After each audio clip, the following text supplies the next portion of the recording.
And so we just became like MacGyvers of like getting to the next step and getting to the next step and being like, oh, you want to come here? You want to send your kid here? How much can you pay a month? Okay, sure. Come on. Come. Okay, we got that. Sure. No problem. Oh, 40 piano students. Sure. I can take that on. Like we just were kind of MacGyvering it together with this constant like eye on our North Star.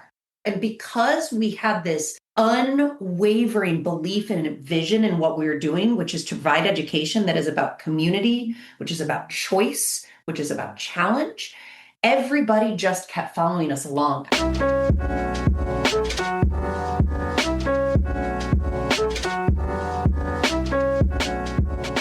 Hello, and welcome to Keyboard. I am Thembi and also Tembi. I'm a theater artist, educator, and tech enthusiast who loves to talk to interesting people about their journeys in arts, education, and technology.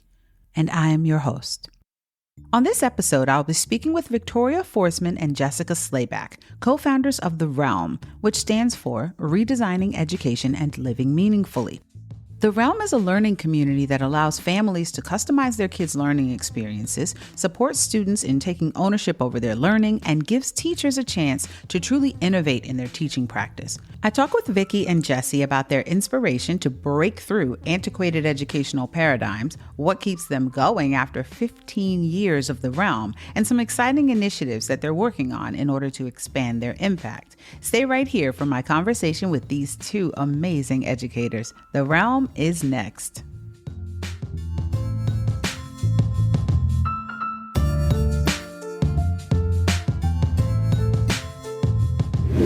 Welcome, Vicky and Jessie. How are you today? Doing good. Excellent. Excellent. Yep. Oh, I love it. I'm so happy to talk to you two today. So let's just jump in. Great. Let's do it. You launched Realm, Redesigning Education and Living Meaningfully, with a mission to empower students to take ownership of their own learning journey. Can you tell us what led you to this work? Oh, yeah. Jess and I both had very different paths. I'll share mine first. I was one of those learners in a huge public school outside of Chicago growing up through elementary, middle, and part of high school. And I loved school, but for all the wrong reasons, and was never really empowered to believe that I was a good student or that I was really good at anything. And then there was a change in my life and I was sent to boarding school.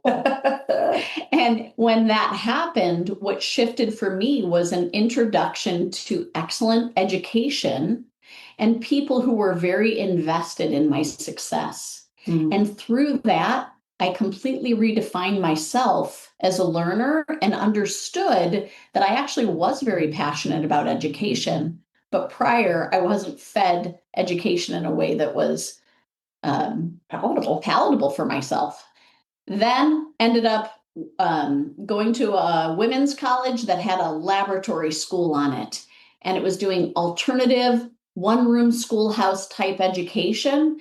And I just became kind of obsessed with it. And that kind of furthered my interest in education, but in this alternative framework.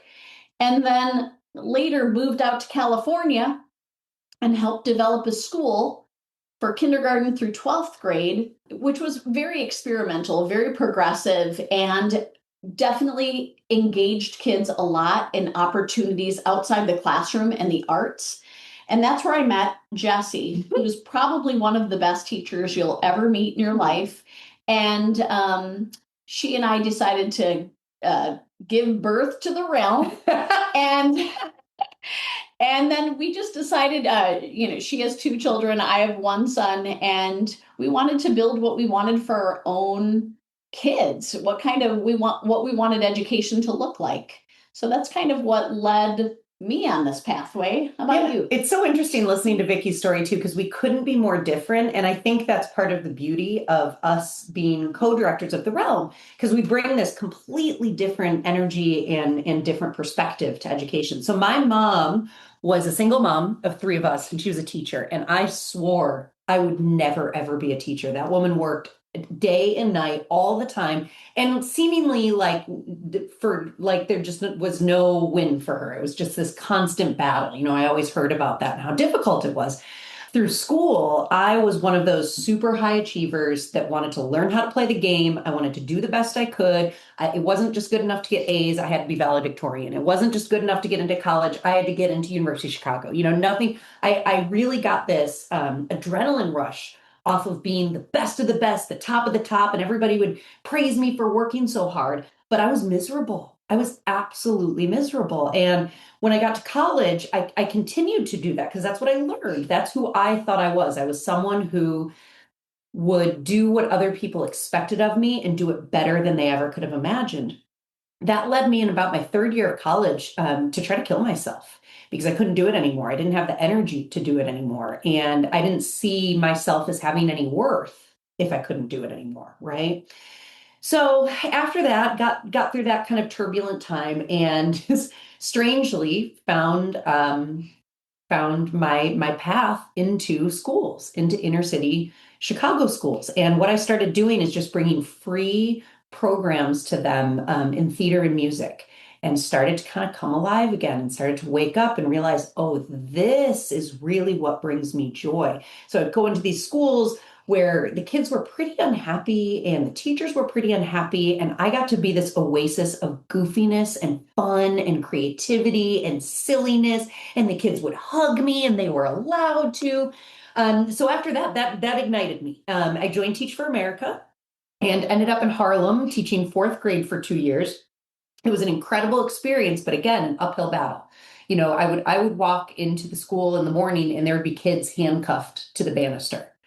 It just was a very and again, I created this like oasis in my room of 42 fourth graders and didn't necessarily do what people were telling me to do. Yeah, 42.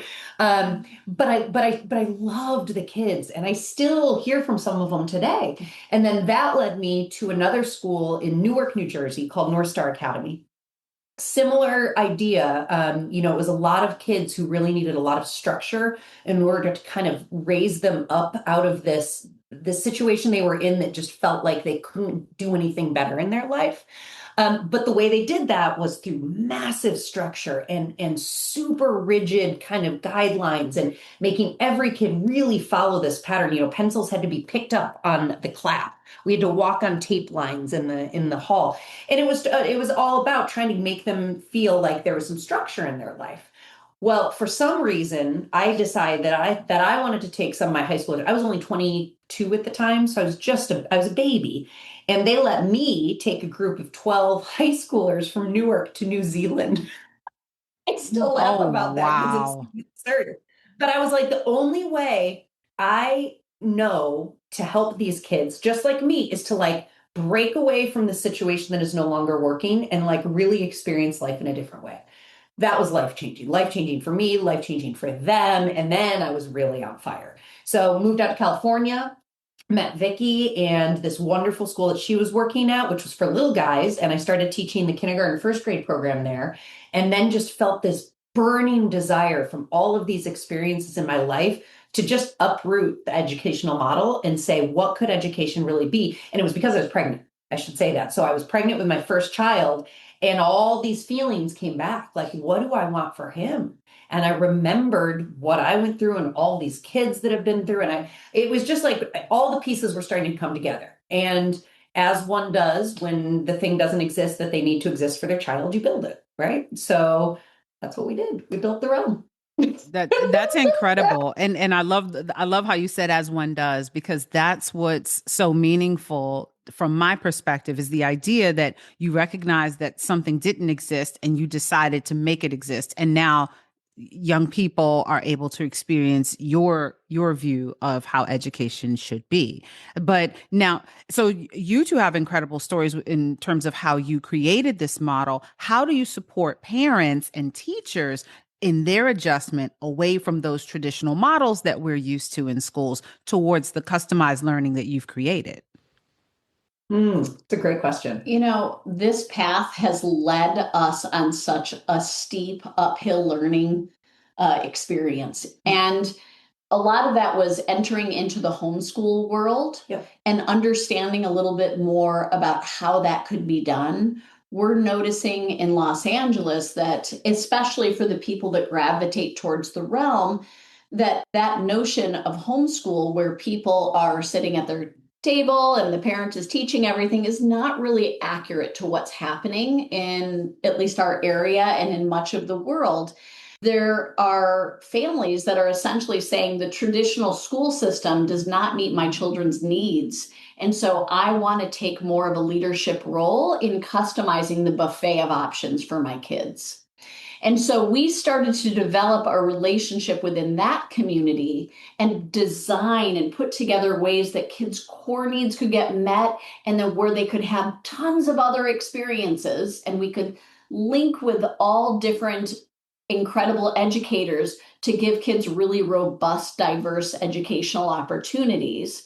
And then as we started to saturate into those areas and start working with kids and families, then we also became partners with several schools out here, which I know it's not everywhere in the country that have them, but we have homeschool hybrid charter schools where there's no physical location, but there's teachers in different regions that support their class they support their students' parents at helping them facilitate their education.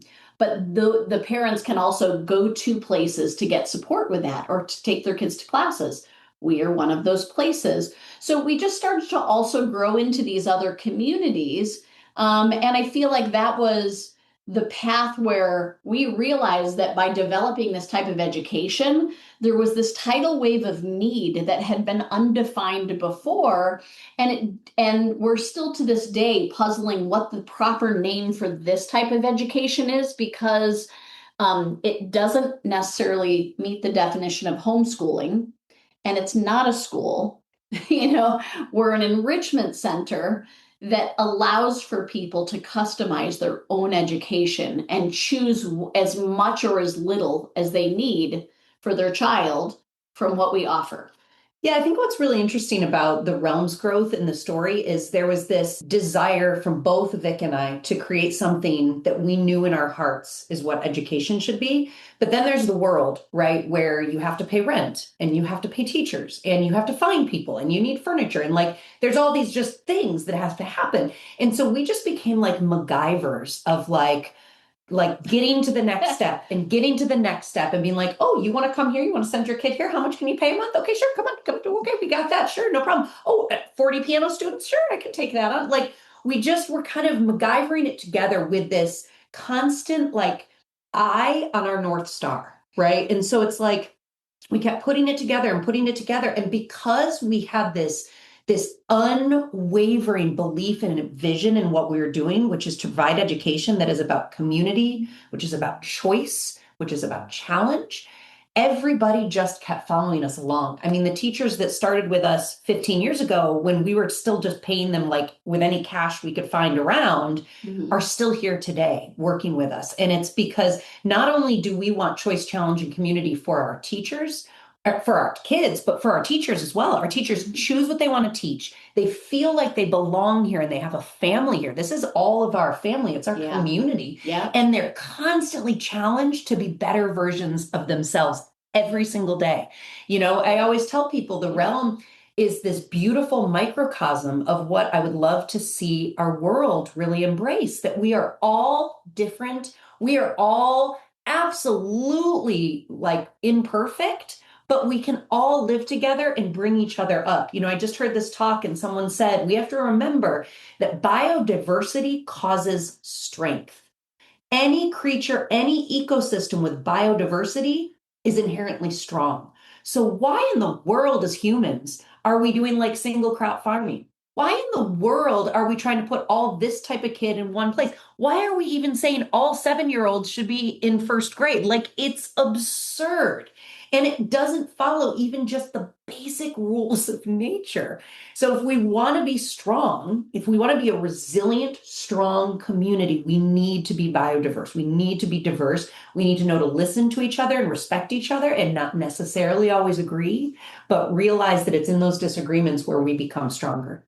That's incredible. And, it's so important to consider as community members, whether we have children in school or not, what it means to put a child in a room and say, hey, I'm going to punish you for not moving in the same direction or at the same speed as this other student, or I'm going to Right. punish you for not understanding this in the way that I'm teaching it, instead of Yeah. figuring out how to make sure that you understand it in a way that you get excited about and that it's relevant to what your learning journey is. I just love that approach. It's so right because kids are learning what the world is when they're in this circumstance, when they're in this scenario, they're learning who they are, they're learning who they are in the world, and they're learning what the world is. So if they learn that they are to be judged by people who are older than them, or people who have authority than them, or people who are faster than them, and if they learn that they are only one little piece in a puzzle of this, like, bell curve, are you extraordinary, are you average, or are you just below average?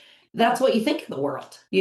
Yeah, it's unfortunate that we've created a system where kids define themselves based on things that they have very little control over. Yes. You know what I mean? Like the assumption that every 7-year-old should operate in all subjects the same way at the same It's time. absurd. Like when you say it out loud and you say, does one size fit all? We know it's no, so why are we operating with that as the common denominator instead of here's the skill level here, here's the skill, here's the individual, and this is where they're operating, and allow them to feel like they can excel, they can become great learners, they can have different interests than the person sitting next to them. That doesn't make them wrong or bad or a C minus, D minus, or anything else. It just makes them who they are. And the other thing that bothers me, it's always bothered me, is that F in traditional education is the end of the learning journey instead of the beginning. You know what I mean? Like to me, that's an indicator that like something didn't work.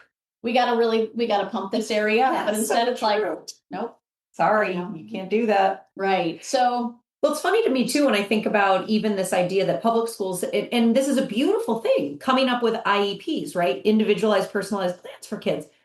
Every single child should have one. Every single child. We are Agreed. individuals. Like it doesn't make any sense to me. It's true. Many of the students that we get are what would be considered gifted, which again is not something that I necessarily subscribe to, but kids who are really struggling in a traditional environment because they were stifled and they weren't seen and they weren't challenged and they were being asked to endure and persevere through something that didn't feel comfortable for them.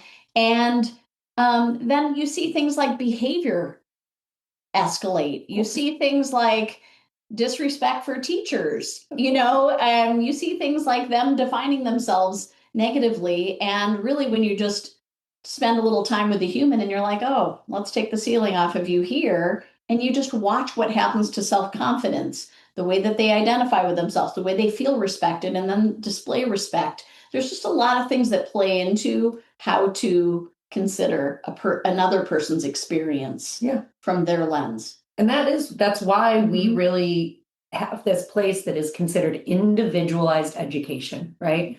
It is about every single individual. Always. All 150 of our kids have their own schedules and no two are alike.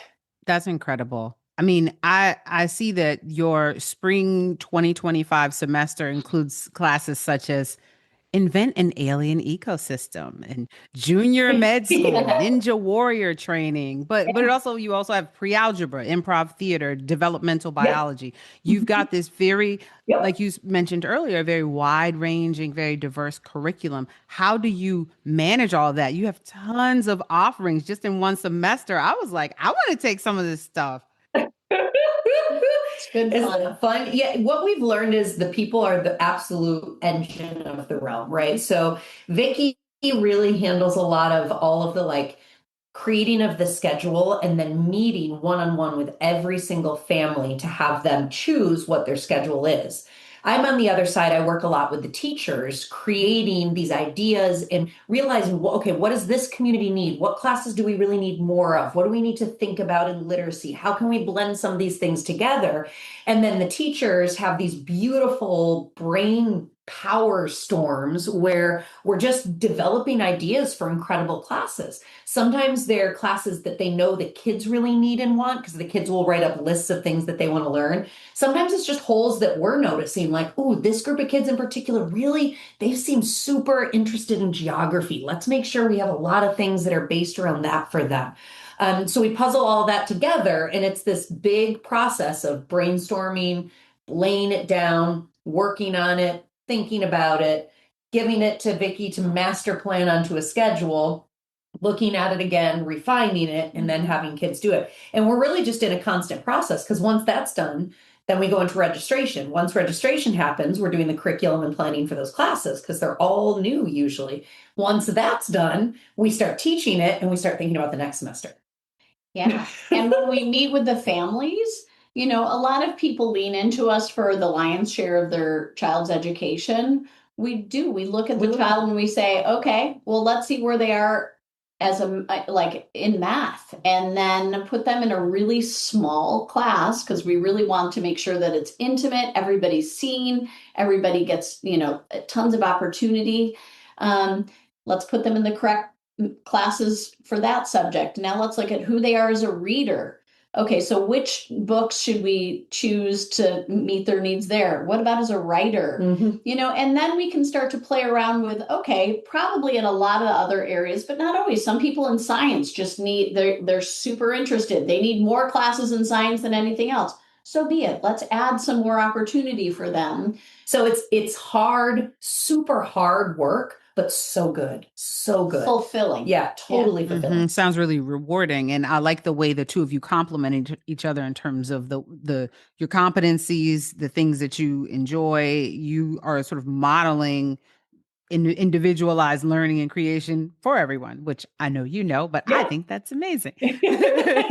So, Couldn't do it yeah. Yeah. Okay. So you were talking about your process for developing curriculum over the years. Like if I'm a younger kid and I spend X number of years in Realm, am I going to get a chance to experience something that my older sibling experienced, or do you really shift the curriculum from semester to semester in a really It comprehensive way? shifts completely from semester to semester, year to year. But after about 4 years, we'll bring back oldies but goodies so that certain kids, just like you said, have the opportunity to take a class that maybe their older sibling really, really loved. And then there are some classes that are kind of core classes to the realm. I teach a Lego Masters class, and we try to have that all the time, kind of rotating. But I do different projects and different things through them, or like my authors as mentors class. So it's a little bit of a balance, but you could come here for 100 years and never be bored.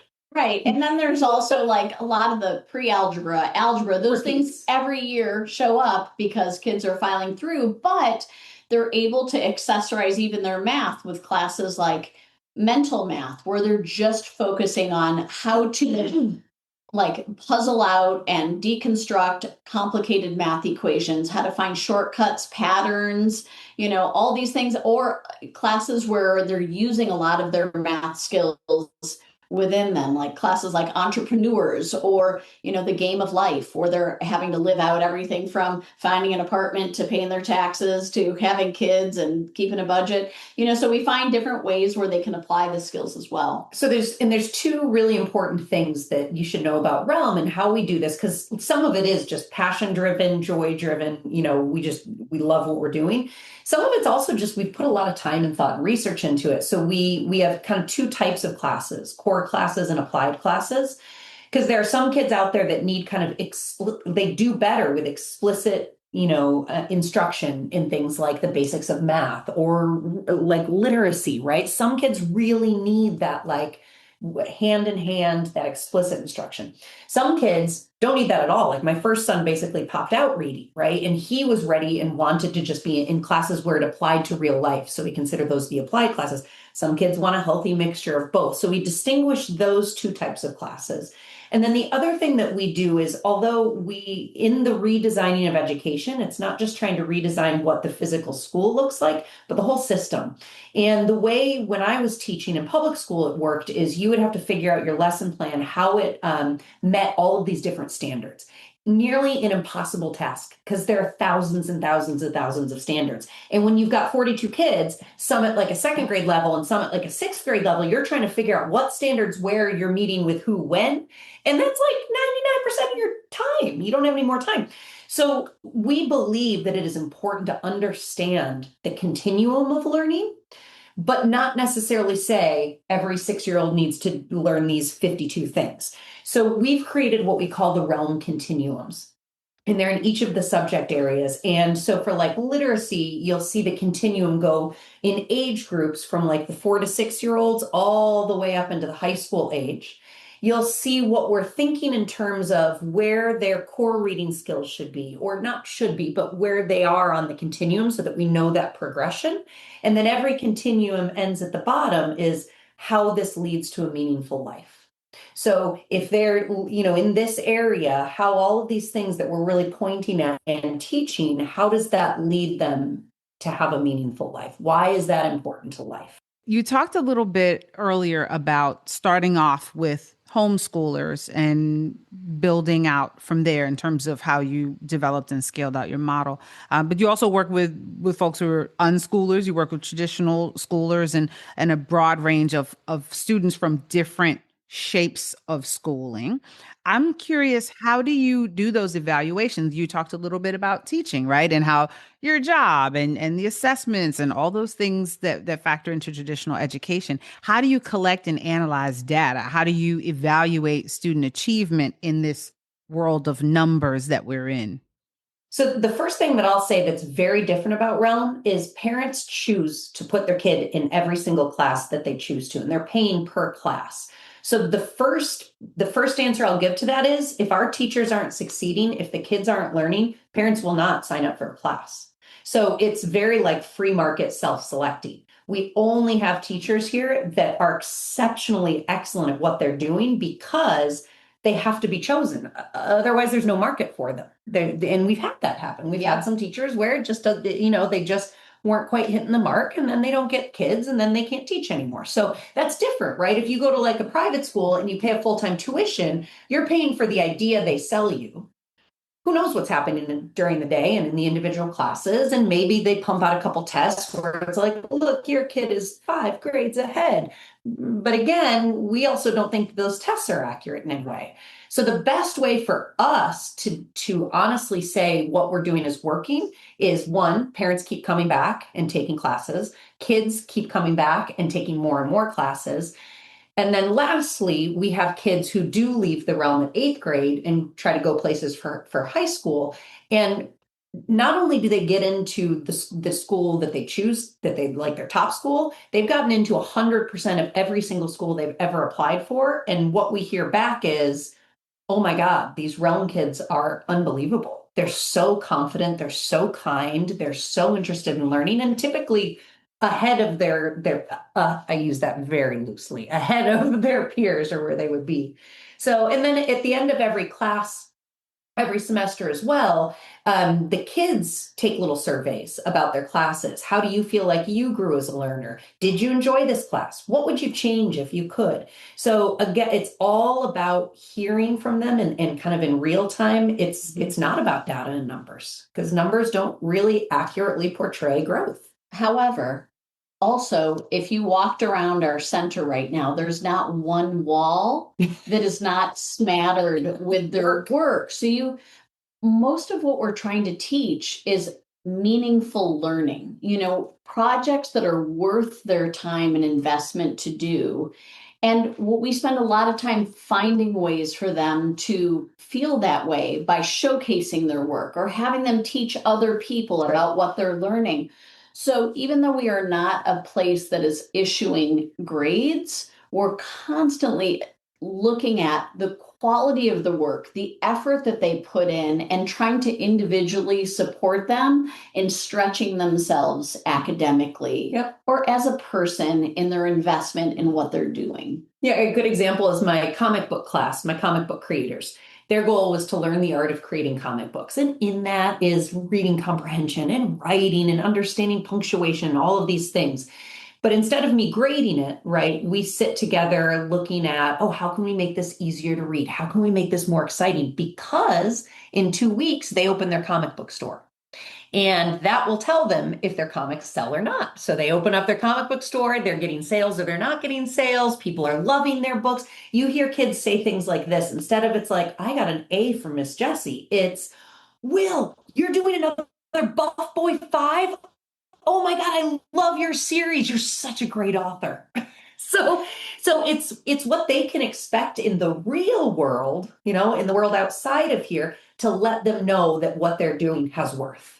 When you talk about self-directed learning, self-guided learning experiences, it really is driven by them. And the responses, it sounds like, of course, with your guidance and with your support, are also them. Their peers are responding, their parents are responding. So it truly is a community effort to evaluate success. And it sounds like there's a lot of stuff that y'all don't have to worry about, that you're not bound to in how you create learning, which feels really freeing. I'm still trying to I'm trying to unlatch certain things from my own brain. Part of it, it's kind of like envisioning a community college schedule of like a billion opportunities and then customizing out your own schedule. That's pretty much what Realm is like for younger students. Yep.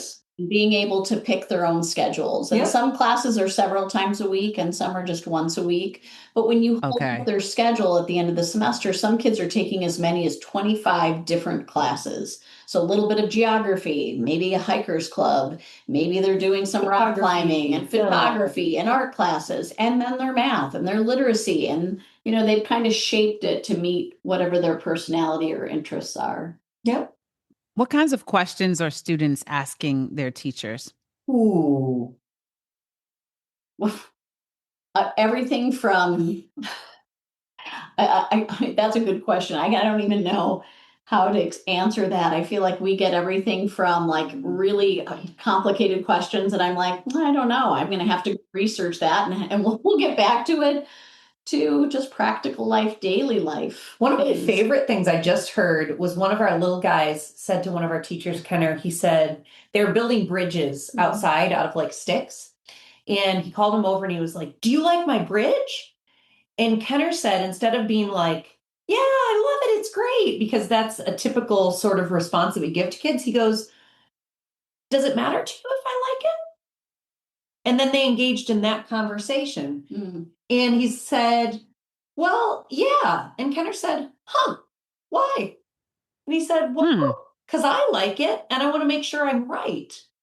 And then Kenner said, oh, there is no right or wrong in liking or something like that. He said, if you have that feeling in your heart that you're proud of it and you like it, you don't need me to tell you that I like it. So it's those, that's just a small sample of the types of questions and discussions that come up, because we are like built in this world to depend on other people's judgments of our worth and our work. And we just try to really get kids out of that land. Again, not saying your writing is good or bad. Is it easy to read? Because the real point is you're trying to communicate something. So if you want to communicate something, the real question is, am I communicating it clearly? Not, is my handwriting right? It's not all about academic growth. It's about each person in there and the organic life experiences that present themselves through the process. So you have to have that agility as a teacher to navigate that. And so, as you know, kids are kids, and so they're next to each other, and there's all kinds of friction that happens in social interaction and communication. And so what we try to do is, instead of being like, that's good, bad, or right or wrong, is help them dig deeper into what's going on. And sometimes that can occur within the class, and then sometimes it comes out, and Jess and I manage those situations. And a lot of times we have the kids telling us what happened, and then we'll just ask them, did it work? Did it work the way that you guys worked it out? Did it make things resolved it better? And then try to like walk them through a process that seems like they'll get a better result and they'll get their needs met.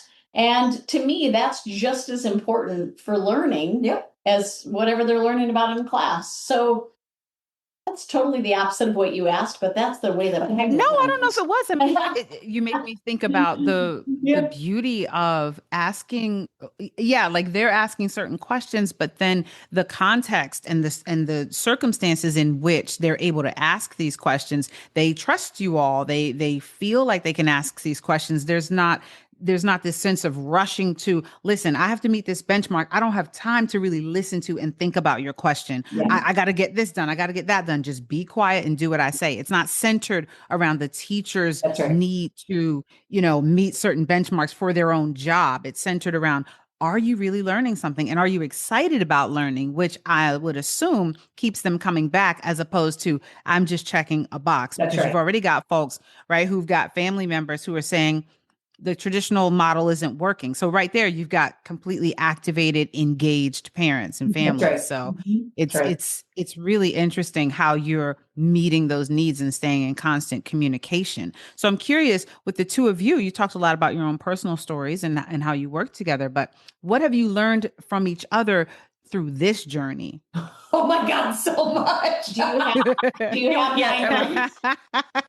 Oh my gosh. What for, like, for starters, I don't know how somebody would do it alone. I No, really don't. I you Mm. need mean, a team. the amount of things, especially when you have people with big ideas and you have kids with big ideas, Yeah. and when you're trying really hard to continuously refine and redefine systems, and when you're two teachers who find their like greatness and life force in be working with kids and then starting a business and sometimes having to plunge toilets and sometimes having to, like, you know what I mean, like when you add that other layer to it, there's just a very steep learning curve in addition, and do your own marketing and figure out the taxes and figure out all these things. So I feel like it's been wonderful to walk that journey together, and again rely on her strengths, which are so much better than mine No, in certain areas that I can't even. Yeah.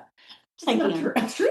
And yeah, so I feel like resilience. I don't think we would have started this. I wouldn't have started this if Jessie wasn't like, yeah, I'm interested in doing that too, and I think it'll work. I think she and I both had this idea in us for years before it happened, because when we realized that somebody else was interested in the same thing and kind of able to hold the other accountable, then we hit motion Yeah. with it. Yeah, I think the biggest things God, there's so many things that I've learned, but I definitely think probably the most important lesson I've learned is giving yourself grace and others, everybody, like just really recognizing that, yeah, of course we're all going to mess up and we're going to make mistakes and we're going to fail. Embrace that and try something different the next time. And the same thing with all of our teachers. Nobody's not trying their best. Every single person is bringing what they can each day. And some days are real rough, right? And you can only bring so much, but it's not just in like slogging through and being strong for strong's sake, like being able to lift strong things.